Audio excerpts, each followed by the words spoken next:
శ్రీ పొట్టి శ్రీరాములు నెల్లూరు జిల్లా వైసీపీ కార్యాలయంలో భోగి మంటలు వేశారు. సీఎం చంద్రబాబు మెడికల్ కాలేజీల ప్రైవేటీకరణకు సంబంధించిన జీవోలు మంటల్లో వేసి తగులబెట్టారు. రాష్ట్ర మహిళా వర్కింగ్ ప్రెసిడెంట్ కాకాని పూజిత వైసీపీ నాయకులతో కలిసి నిరసన తెలిపారు.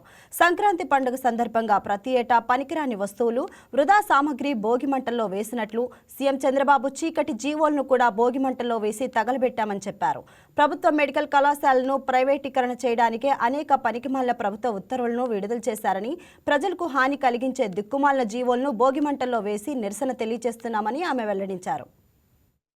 నెల్లూరు జిల్లా వైఎస్ఆర్సీపీ కార్యాలయం ముందు భోగిమంటలు వేసి అందరూ కూడా వైఎస్ఆర్సీపీ నాయకుల కార్యకర్తలతో పాటు ఈ కార్యక్రమాన్ని జరుపుకోవడం చాలా సంతోషంగా ఉంది.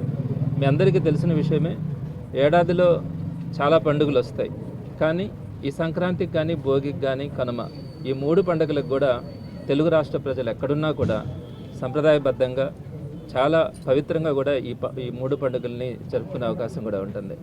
ప్రధానంగా భోగి పండుగకు వచ్చేటప్పటికి ఇంట్లో అనవసరమైనటువంటి వస్తువులు, ఇంటికి ఇబ్బందికరమైనటువంటి వస్తువులు, మనకి నిరుపయోగంగా ఉండే వస్తువులన్నింటినీ కూడా భోగి మంటల్లో వేసి భోగి పండుగ జరుపుకోవడం కూడా ఆనవాయితీగా వస్తుంటుంది. మరి ఈ క్రమంలో గడిచిన 2 సంవత్సరాలుగా, అంటే 1 సంవత్సరం 10 నెలలుగా తెలుగు ప్రజలను ఇబ్బంది పెట్టినటువంటి ఈ కూటమి ప్రభుత్వం యొక్క నిర్ణయాలు, అనేకమైనటువంటి నిర్ణయాలు ఈరోజు ఎక్కడ కూడా ప్రజలకి ఇంతకుముందు రాజశేఖర రెడ్డి ప్రభుత్వంలో కానీ, జగన్మోహన్ రెడ్డి గారి ప్రభుత్వంలో కానీ చక్కగా జనవరి 1 వచ్చిన, అలానే భోగి, సంక్రాంతి కానీ ఇవన్నీ కూడా చక్కగా సెలబ్రేట్ చేసుకునేవాళ్ళు. ఈరోజు మీకు జనవరి 1 కూడా ఎక్కడ కూడా సంతోషం కానీ, ప్రజల మొహాల్లో ఎక్కడ ఆనందం కూడా కనిపించలే. మరి అలాంటి పరిస్థితుల్లో ఈ 2026 సంవత్సరం మనం ప్రారంభించుకున్నాం.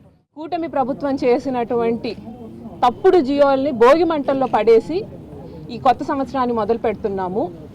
కూటమి దీనికి సంబంధించినటువంటి జియో కాపీలు, అంటే క్రితం జనవరి నుంచి ఇచ్చినటువంటి జియో కాపీలు, మొట్టమొదటి జియో కాపీ జనవరిలో ఇచ్చారండి.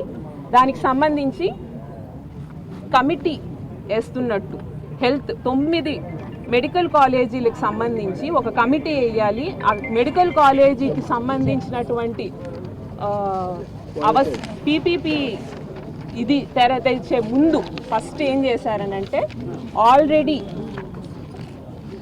పర్వతాపురం మెడికల్ కాలేజ్కి సంబంధించిన టెండర్స్ రద్దు చేయడము, దానికి సంబంధించి ఒక కమిటీ వేసి ఈ కార్యక్రమం ఎలా జరగాలి అనేటువంటి దాని మీద ఫస్ట్ ఒక జియో పాస్ చేశారు. అది మొట్టమొదటి జియో. అక్కడి నుంచి జనవరి నుంచి స్టార్ట్ అయింది ఈ జియోల పర్వం. తర్వాత దానికి సంబంధించి మళ్ళీ సెప్టెంబర్లో ఇంకో జియో తెచ్చారు. అంటే చేస్తున్నటువంటి పనిని కూడా ఆపివేయమని చెప్పి, ఆదోనికి పెనుగొండకి సంబంధించి చేస్తున్నటువంటి పని కూడా ఆపేయమని చెప్పి మరో జియో ఇష్యూ చేశారు. దాని తర్వాత మనకు తెలిసిందే సెప్టెంబర్లో పీపీపీ అనేటువంటి కొత్త స్టోరీకి తెరదించారు. దానికి సంబంధించి మళ్ళీ ఈ 10 కాలేజీలు ప్రైవేటీకరణ చేస్తున్నాము, పనులు ఆపేసింది ఎప్పుడు, దానికంటే ముందు. ఈ వీడియో మీకు నచ్చినట్లయితే లైక్ చేయండి, షేర్ చేయండి, మా ఛానల్కి సబ్స్క్రైబ్ చేయండి.